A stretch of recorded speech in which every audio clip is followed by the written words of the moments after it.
Salut les apprentis sorciers. Ici la sorcière à lunettes et bienvenue dans Dis les termes! L'émission qui décortique les codes des histoires. Faire de l'exposition c'est bien, mais ça prend du temps. Or, vous avez besoin de ce temps pour raconter votre histoire.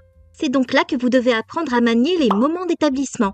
Vous serrez vos calembours à 2 francs 50 ici. Désolé, la canicule fait fondre mon cerveau et je savais même pas que j'en avais un. Les moments d'établissement, ou establishing moments dans la langue de Peter Cullen, sont des scènes généralement courtes dans lesquelles on introduit un personnage, un gimmick ou le lieu où notre récit va se dérouler. L'idée est que ces moments nous aident à présenter notre histoire de manière simple, rapide et efficace. Si vous vous intéressez au vocabulaire du cinéma, alors vous connaissez sûrement la notion d'establishing shot au moins de nom. Et si vous ne la connaissez pas, c'est un type de plan d'introduction qu'on insère au début d'une scène. Il permet d'informer le public de l'endroit, l'époque et le moment de la journée où se déroule l'histoire. C'est l'idée derrière les plans sur les maisons au début de certains épisodes de sitcom, ou bien ceux sur un monument connu. Ça facilite l'identification et la reconnaissance du public. Pour introduire un personnage et donner une idée rapide de son caractère, on aura besoin d'une séquence complète, mais qui reste toujours relativement courte. Vous voulez montrer que votre protagoniste est une personne altruiste? Montrez-le ou là en train de s'occuper d'un animal errant. Vous voulez montrer que votre antagoniste est vraiment maléfique? Faites qu'il agresse un ou une de ses subordonnés sans raison ni sommation. Maître du monde et les chocolatines, tackle! Dans le métier, on appelle ça un stratagème de Blofeld. Vous voulez montrer votre personnage comme un ou une badass? Montrez-le ou là en train de faire une activité physiquement exigeante.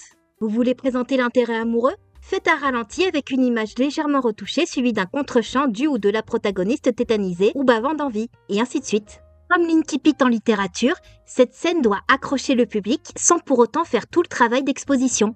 Les moments d'établissement n'ont pas à être grandiloquents, impressionnants ou subtils. Vous n'êtes même pas obligé de les montrer juste après le générique d'ouverture. Ils doivent cependant donner les informations nécessaires sur la personnalité de vos personnages et l'endroit que nous visiterons. Ainsi, on pourra passer plus rapidement au reste de l'intrigue. Vous pouvez même en faire toute une chanson d'exposition si vous écrivez une comédie musicale. C'est malgré tout recommandé de placer l'establishing shot en début de séquence, sinon votre public aura la sensation que vos personnages se téléportent et risque de se perdre dans la narration. Certaines séquences peuvent également aider à mettre le ton général de votre récit en place. Le tout est d'en laisser assez pour développer le reste dans l'intrigue. Et vu que ça prendrait beaucoup trop de temps pour vous donner une liste d'exemples exhaustive, je vous propose 10 de mes moments d'établissement préférés, rangés sans la moindre hiérarchie. C'est pas un peu tard pour te lancer dans les tops? Peut-être, mais tu pourras pas dire que j'ai pas donné assez d'exemples dans cette vidéo. Ma seule règle sera d'essayer de faire preuve d'un peu de variété, histoire que vous découvriez aussi des récits qui ne vous auraient pas intéressé au premier abord. Donc, dans un pif total, j'aime beaucoup le premier épisode d'Assassination Classroom, qui établit non seulement le ton général de la série, mais également les caractères de Koro-sensei et Nagisa, l'arrivée de Kyo dans Fruit Basket, qui démontre l'impulsivité aveuglante du personnage, l'introduction du personnage de Nicolas Cage dans Volte-Face, le film casse pas 3 pattes à Daffy Duck, mais bon Dieu qu'il est hilarant dans sa connerie, le travelling rotatif dans Avengers avec le thème d'Alan Silvestri qui colle des frissons à la colonne vertébrale, la chanson Je vole dans Aladdin qui montre bien à quel point le personnage est joueur et moqueur, mais néanmoins altruiste dans sa misère, et que la voix de Paolo Domingo est juste du bonbon pour les oreilles, la séquence de chasse dans Transformers One, mesdames et messieurs, le futur leader de Cybertron, l'arrivée de Ike dans Smash Brawl, j'arrive toujours pas à rentrer dans Fire Emblem, mais Thema le Great Eater, la rencontre avec Flowey dans Undertale, comme quoi les pâquerettes sont le mal, le générique de la série Batman de 93, oui je suis prévisible, et enfin l'instant où on découvre qu'Amity voulait effectivement inviter Luz à danser, qui est à la fois adorable et un peu évident.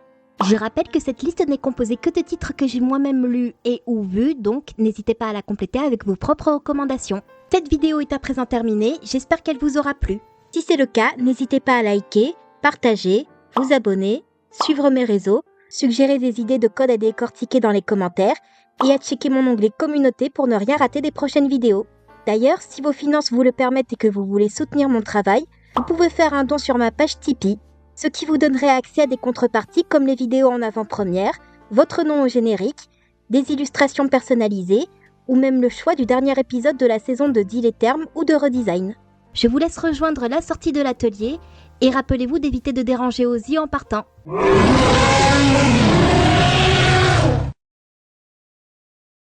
Trotter. Run for your life!